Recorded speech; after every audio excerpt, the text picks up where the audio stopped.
Hello, good evening, and welcome to Proclaimation 777. We've been talking about Gentle Giant, one of my favorites. Fantastic band. We have made it to the power and the glory. And yet another fantastic album cover by the band.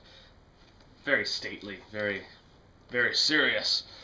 Yeah, again, it's right at the peak of their powers. They had, by this point, not only found themselves, but they had proven that they could persevere without the help of founding member Phil Shulman. This is them. There's a lot of confidence. The band definitely had a lot of confidence at this point. In a lot of cases, a band will reach that confident point and they get complacent with what they're doing, whereas there's still some very vital music on this. This particular copy is the vinyl release of the Steven Wilson remaster, which is fantastic. I think he did a really good job. Not that Gentle Giant really needed a reworking of their production, because the production values on Gentle Giant, for the most part, are very good. But still, Steven Wilson did a great job, and it sounds great. So yeah, it is their sixth album, released in I want to say 74, might be 75? You'll correct me, I think it's 75, 74, who knows. But they're, again, like I said, they're at the peak of their powers creatively. All the complex arrangements are there, and they're really starting to come to grips with writing emotive songs that you can feel with the heart, but will also tickle your brain. I think that's probably the best way to describe Gentle Giant music. It's a perfect combination for the mind and the soul. Oh, wasn't that an endorsement? And I stand by my endorsement, because I think Gentle Giant is great, and I think more people should know about them. Especially if you're young and you're learning an instrument and you're inspired. This is just great music. So yeah, like I said, it is a concept album. I think this is their best concept album, actually. They did a few. Not all of their albums were concept albums. But up until this point, we had Three Friends, which, it's an okay album. I'm not entirely sold on the concept of that album. But it's got, good bits of music on it.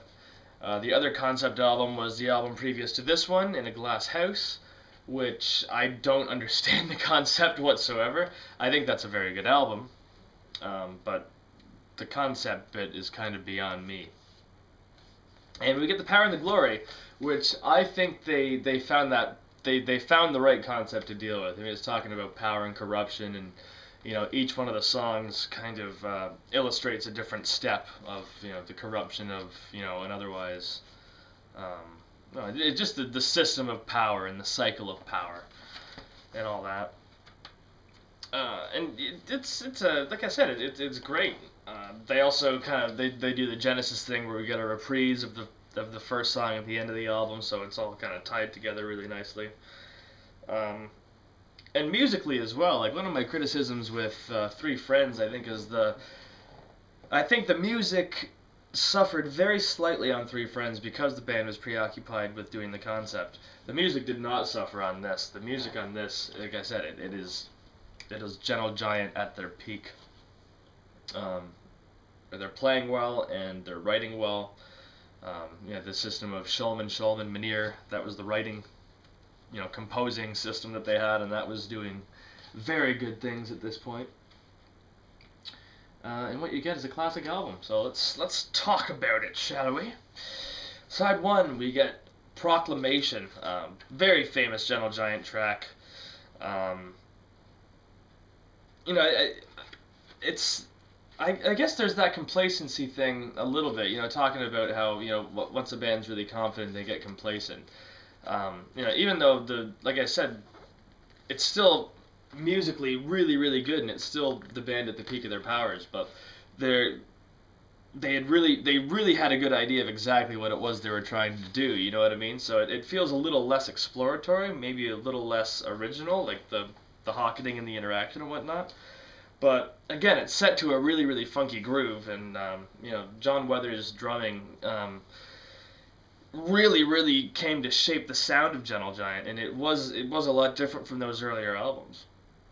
But like I said, still very, very good. I think the innovation with this is you've got the complex lines and the polyphony and whatnot, but like I said, it's set to that kind of funky rhythm. It's almost a first traces of an American influence. Well, maybe probably not, because the blues influences of the early album, the first album. Um, but no, Proclamation is really, really good, and you get the awkward vocal melody line. There's two of them, sung by Derek Shulman. Yeah, really, really good. Then of course you get the big hail section, the big heavy section. Da da da, hail the power and glory's way. That's really, really cool, and that it's really cool. And then when the song rebuilds itself and all the little parts one by one piece back together, I think that's really, really cool. I love listening to the guitar line.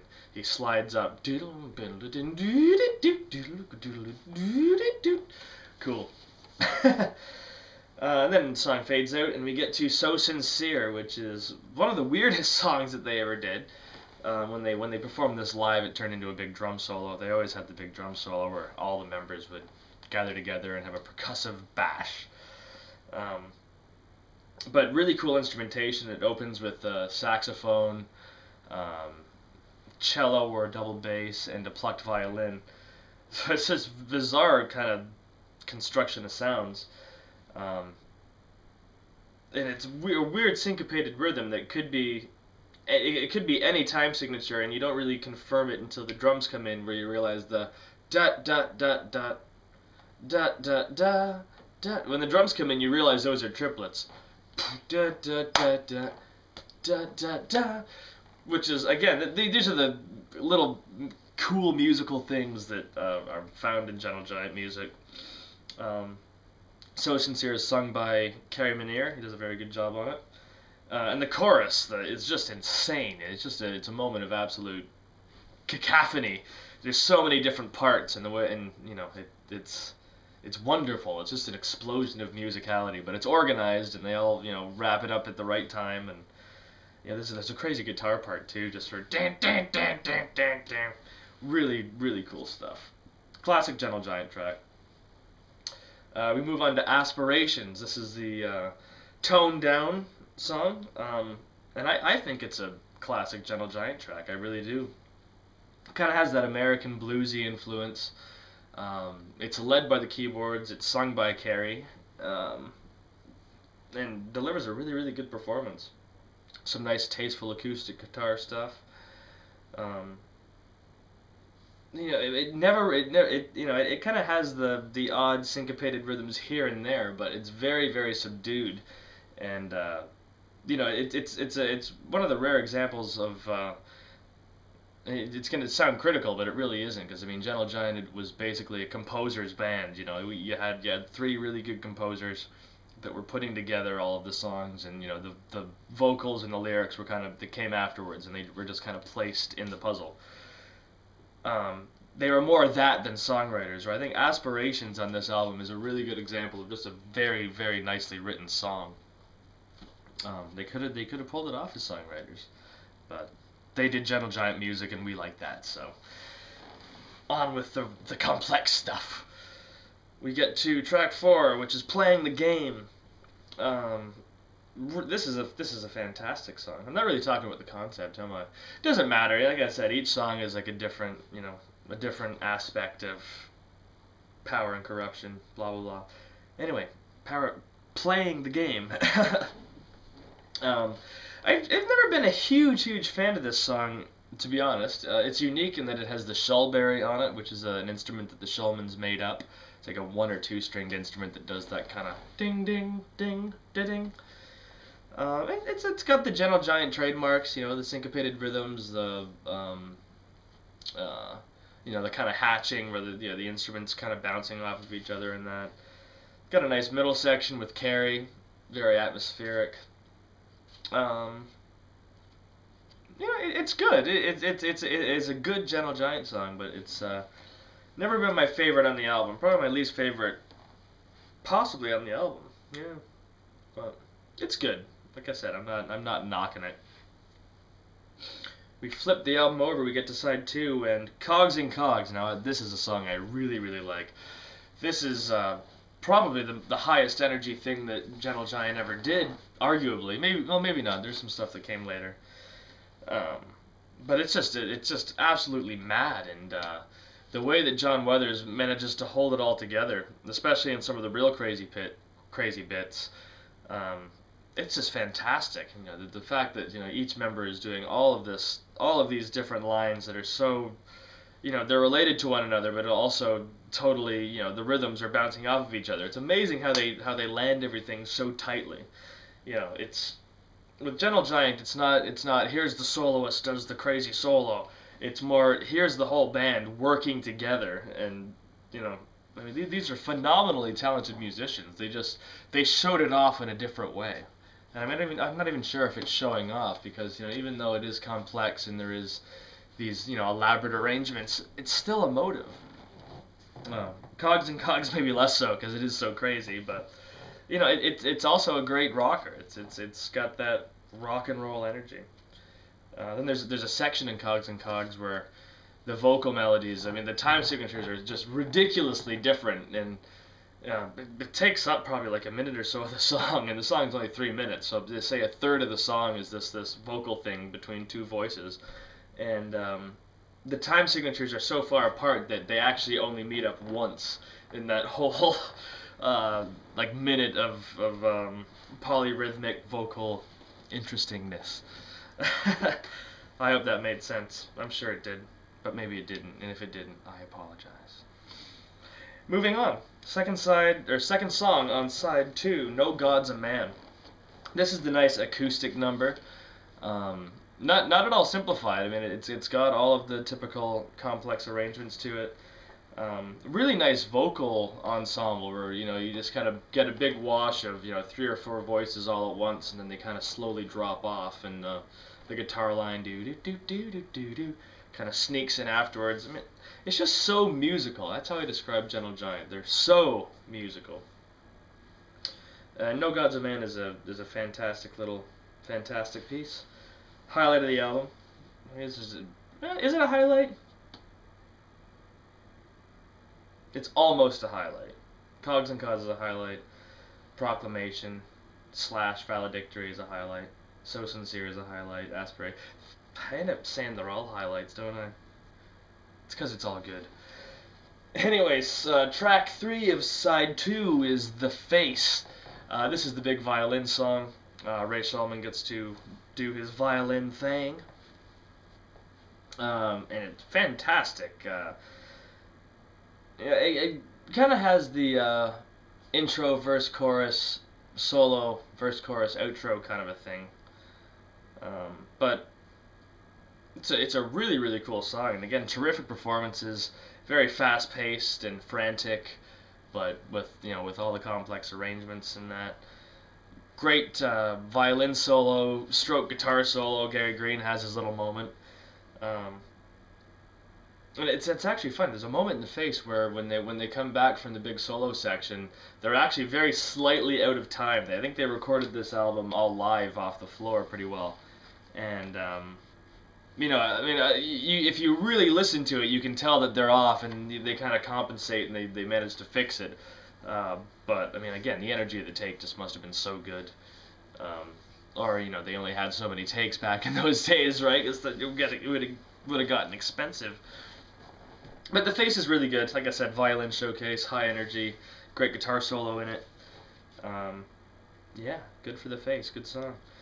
And this album wraps up with Valedictory, which is actually a repeat from a section in Proclamation, the really cool section of Proclamation where it builds up and you get the fast hi-hat thing. In Valedictory, we get that same melody, that same little riff, but we get it as a heavy guitar riff. And it's fantastic. We kind of get it's really heavy, and we get the really cool shouted Derek Shulman vocals, reprise of the "Hail to Power and Glory's Way" bit, and just great way to close the album. And then we hit the last note. We get one more "Hail," and then hit the sudden ending. And I think we get a recording of the actual tape getting played in reverse, which is pretty cool. When they played this live, they would do Proclamation first, and they get to the first Hail section, and when they came back, they just go right into the Valedictory riff, and the version of this that's on Playing the Fool is just spectacular. I mean, the way that they did that, the way that they combined Proclamation and Valedictory for the live shows was great. So yeah, like I said, I could have gone more into the concept of it, but. I said it's a good concept album, so it's pretty self-explanatory. It doesn't need that much explanation as you listen to it. Also notable is the title track, which wasn't on the album. It was just record company pressure to bring out a single or whatever. And honestly, for a Gentle Giant single, I think they did a pretty good job with the title track. I really like the title track. Cause you still get the the interlocked rhythms and whatnot. You still get that, but it's set to a really cool bouncy groove, and really like the chorus. They got a very 70s feel to it. And actually, the title track, "Power and the Glory," it would have fit really nicely on the second side of "Missing Piece" or something like that. But we'll talk about that later. We're making our way. Next album we're going to talk about is "Freehand," and that's the other biggie as far as I see it. A lot of people see this as a biggie too, and I can see why. Because I mean, it's a great Gentle Giant album, and it is their best concept album. That's what I say. It is the best concept album they did, and I really like it, especially the Stephen Wilson remaster. So stay tuned next time for "Freehand." We'll see you then.